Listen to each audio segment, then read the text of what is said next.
not counting like all the county agencies, other regulators, other drivers, other companies.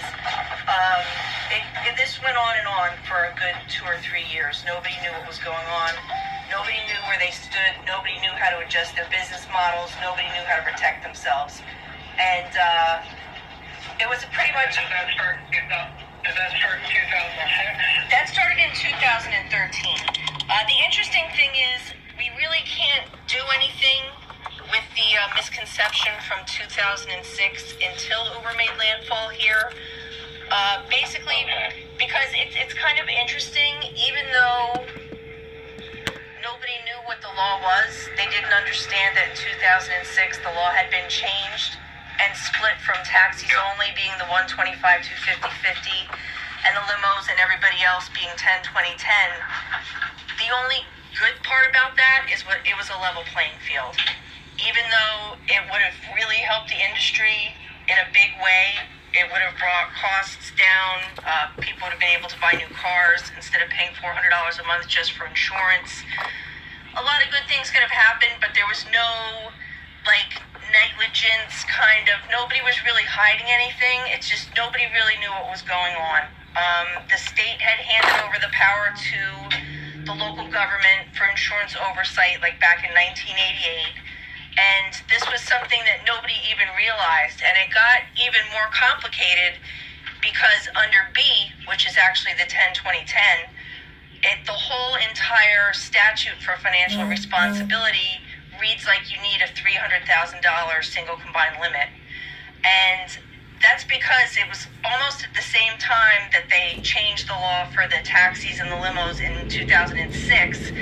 And that, I believe, is because a taxi company owner who also owned an insurance company that sold taxi insurance just didn't want to pay PIP anymore. And however corporations work, they go and lobby the government and get a law changed in their favor, and nobody even really understands why the law was changed. And that's just kind of the American way, unfortunately, but that's the way it goes, So when that law was split in 2006, nobody knew, because number one, the local regulators were still overseeing our insurance, and it didn't have to be in line with what the state said. They could pull any number out of their hat they wanted, And some of them did. Some of them started asking for $500,000 at airports. Things got really crazy. They just got a little nuts.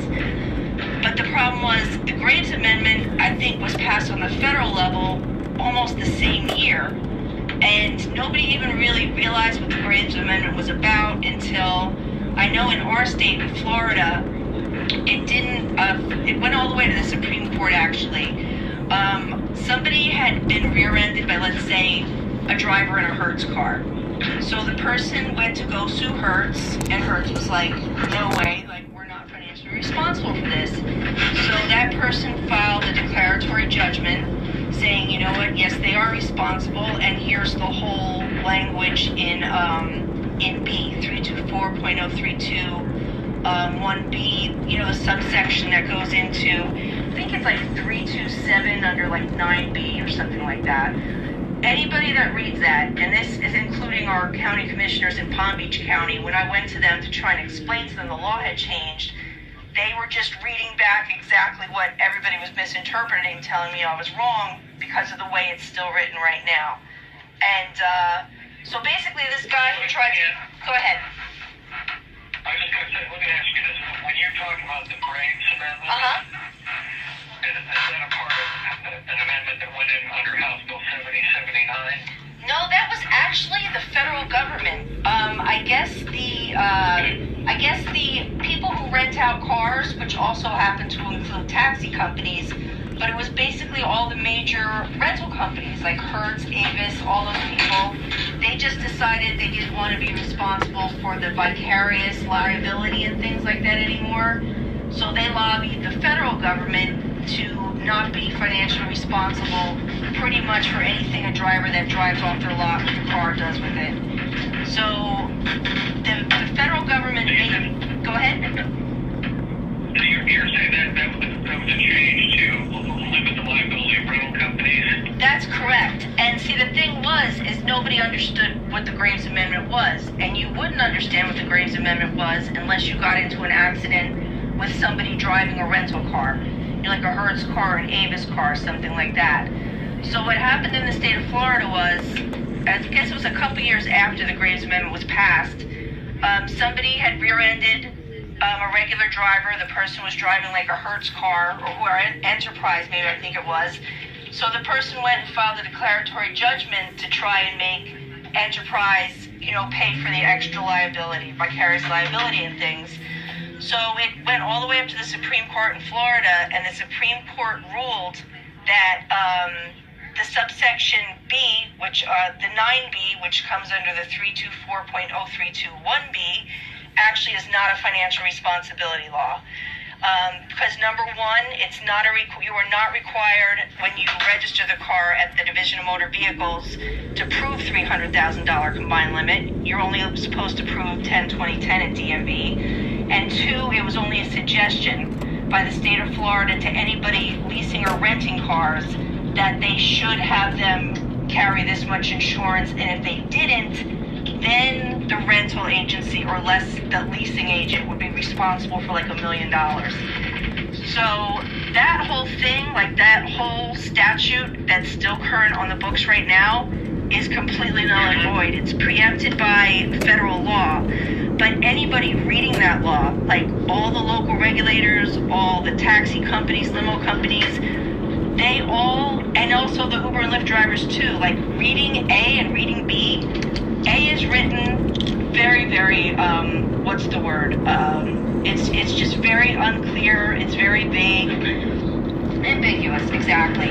And then, because if you look at 324.0321A, it mentions a taxi driver, but then it says the owner or operator of a taxi who owns or operates one or more, limos, jitneys, or any other vehicle for hire has to provide a motor vehicle policy with 125-250-50. So of course, everybody under the sun has been interpreting that since 2006, and especially more importantly since Uber made landfall here in 2013, that any vehicle for hire had to prove 125-250-50. But actually what that language meant, which I didn't understand at all until I found the technical advisory by the executive director in 2006 to the Department of Motor Vehicles. And basically what once I understood, like that was the missing link right there that nobody had. And once I understood what I was reading, then I went back and read it again, and basically what it's saying is, like, since the law changed, even though you own a taxi, but you own 30 limos, you still have to prove 125-250-50 on the taxi. You know what I mean? It's saying, like, if you own a taxi and an easy bake oven and a pair of rollerblades, whatever have you, that you still have, no matter what else you own on a taxi, you must prove the 125-250-50. But everybody's been reading that this entire time, that it applies to everybody. And you can't even, nobody to this day understands that 1A is taxis only. And that the law was changed by the House Bill 7079 in 2006. And then the problem with B is, if the Graves Amendment never really happened, the argument would still be that limos need to prove the $300,000 combined limit. But the Graves Amendment completely preempted the 9B. So when you go to register, even without the Graves Amendment, at the end of the day, the financial responsibility law has always been 10-20-10. But before the Graves Amendment, if you didn't have the person operating your car carry the $300,000 combined limit, you were personally responsible for $1 million if they went, hit somebody, got drunk, took your car, whatever happened. So that just kind of added to the confusion, which made it even more important, because if B just came right out and said 10-20-10, none of this would be going on right now. So it wasn't just 324.0321A that was ambiguous and very unclear. It was also B. Because anybody reading them, and I've been to the county commissioners, I can't tell you how many times, showing them all the documentation, showing them the House bill, showing them the technical advisory, And every time I show it to them, all they do is they said, look, it says it right here. You know, any owner of a taxi cab who operates one or more limos or jitneys, and it's pretty insane, you know. So this whole time too, basically it seems like the whole reason that nobody wanted to clarify the fact that 1B was only 10-20-10 is that would have also included the Uber and Lyft drivers. And Uber's main thing was not to be, defined as a for-hire driver, because that would have put them under local regulatory control. And that's really ground zero of this whole issue here, is that was something they definitely did not want to happen, because there was no reason for anybody to have not just simply told us the law. There was no reason for the insurance commissioner's office, which, trust me, I've been back and forth with them numerous times. FLOIR, Sandra Starnace, we were on a first name basis there for a while. Karen Marsh at Pam Bondi's office, the Antitrust division. I explained the whole thing to them. They totally get it, but none of them wanted to get involved. And as far as the insurance commissioner went, you know, and I explained to them the implications and what was going on. And it was just like a massive gag order statewide. We've never really seen anything like it. And the problem was, even worse, is that the Uber drivers, which could have been easily under, you know, said, hey, yeah, limos, Ubers, sedans, Lyfts, whoever else, as long as you're on non-taxi, you're 10-20-10 under 1B. That means they could have just gone and bought regular livery insurance, you know, that limos buy, unmarked vans and sedans buy, but instead they were completely blocked from that whole thing. And they were left just to buy personal insurance. And with the personal insurers full well knowing they covered nothing, even when they turned the app off, the second the insurers discovered that if they even found out you were driving for Uber, like for whatever reason, how they came across it, the policies were automatically canceled. And we tried to let the state of Florida know that too, and it was just like another runaround. It was kind of crazy, you know. So those guys basically, and even after the TNC bill was passed, they were kind of blaming the taxi industry on the bill being delayed for like 3 years. But the only reason the bill was delayed is because Uber could not come up with acceptable language to the insurance industry. And the acceptable language was they were responsible for nothing. And it's right in the bill. So now these Uber drivers, who now, because they couldn't get local permits, because they were blocked from the 9B, you know, they're basically just entities out there. They're not businesses, they're not independent contractors, they're just kind of like lost in space. So now they're still buying personal insurance, because if they can't even afford to buy the new riders that are coming out now. We've priced some of them, they're more expensive than the taxi insurance. It's insane. And they're making, let me see, when I drove for Uber, I stopped driving 3 months ago, they had me down to like 68 cents a mile, where they were charging the customer between like $1.25 and $2 a mile. And they were taking 50% of my 68 cents. So it's impossible for these drivers even to be able to buy the rider on top of a personal policy.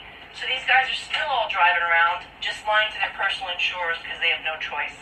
And the limo companies, now, like I said, it doesn't, from the 2006 to 2013, yes, somebody should have told somebody, but at the end of the day, it was too much insurance, but it was still a level playing field. Everybody was on the same, you know what I'm saying? Everybody was on the same page with the 125 to 50-50. So we have no problems with that. That time period was just, it is what it is. It's like, you know, one side not talking to the other side. And of course, a lot of the big fleets too, they were part of the problem because they liked the high insurance because it was blocking the smaller people, you know? Yeah. But then since 2013, you have anybody operating a limo or a sedan being forced by local government to pay 125 to 50-50 because that's what they believe the law is instead of 10-20-10, making it absolutely impossible to compete, you know, with the predatory price fixing and price dumping and everything else. Then you have all the taxi owners and operators, and I'm not even talking about the fleet guys. I'm not representing the big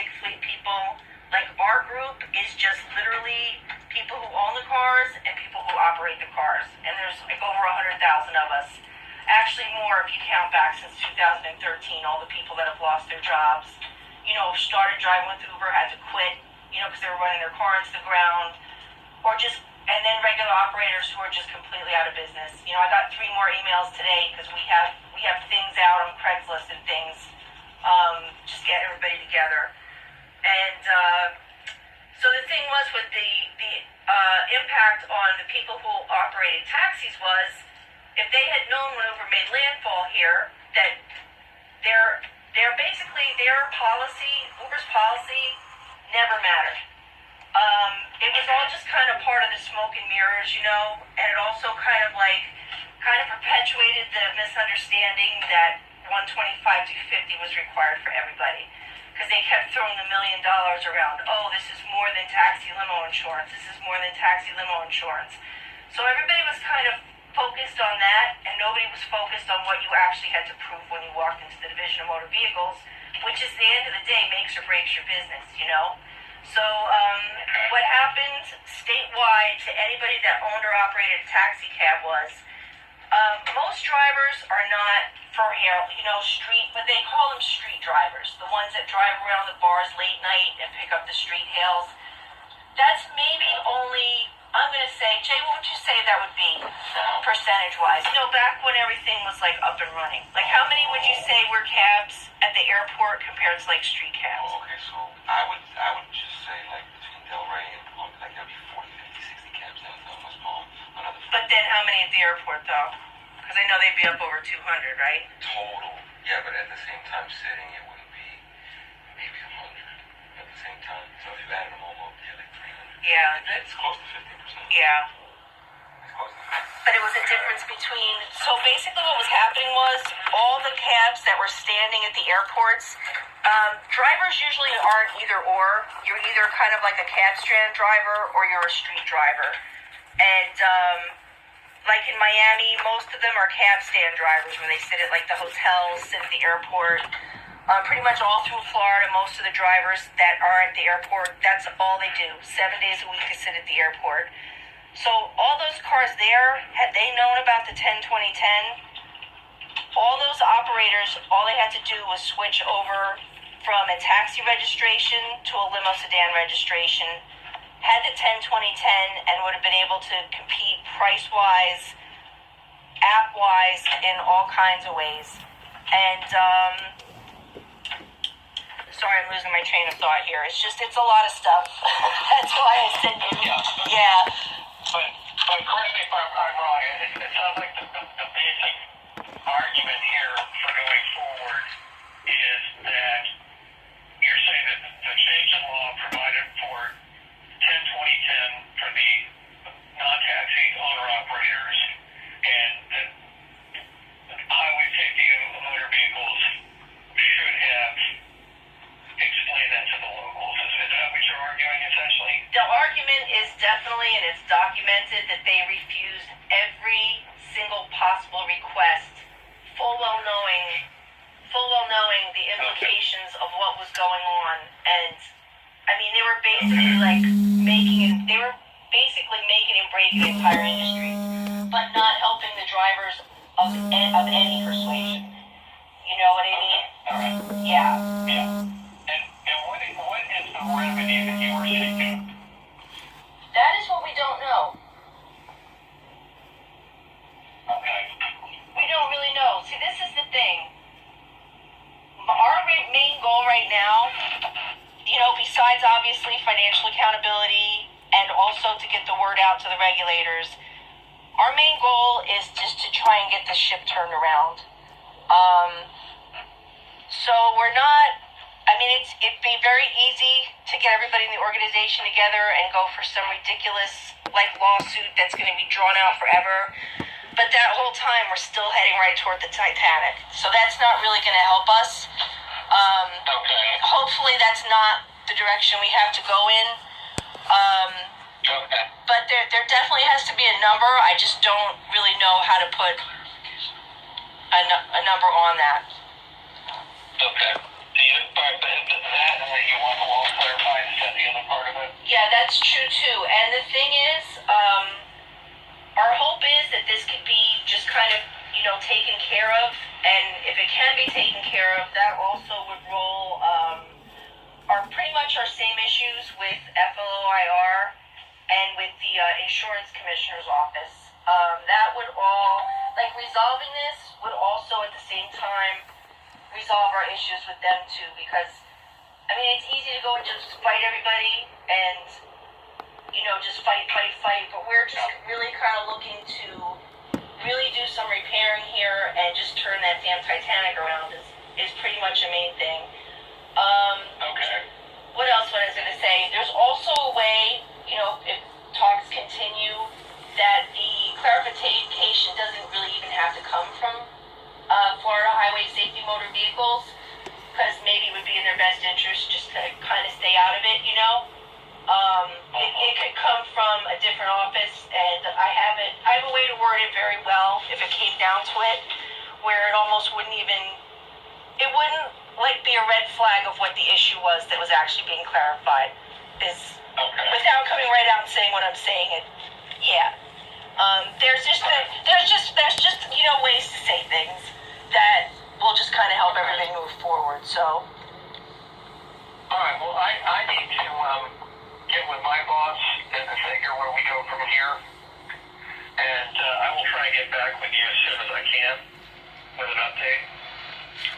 Typically what happens with situations, you follow the statute whereby you send it to DFS and you send it to us.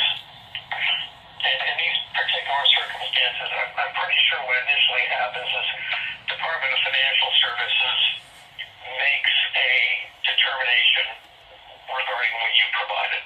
I understand. Depending on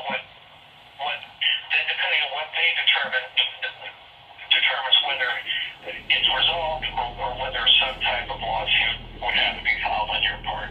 But I'll figure out what we do from here, and I will get back with you on it. No, that's fantastic. And like I said, if this can all be just worked out and, we can move forward and help our industry, get kind of turned around so we're more on an even playing field, that would pretty much, like I said, that will resolve the issues with all three departments. And I would pretty much put that to bed.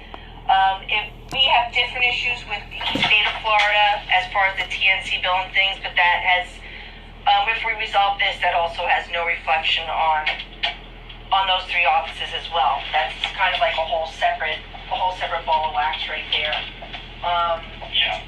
Yeah. Okay. I'm sorry to cut you off. No, that's okay. If we're good, though, I'll move forward with determining what happens from here, and I will get back to you as soon as I can. I really appreciate you. I've been fighting this fight for,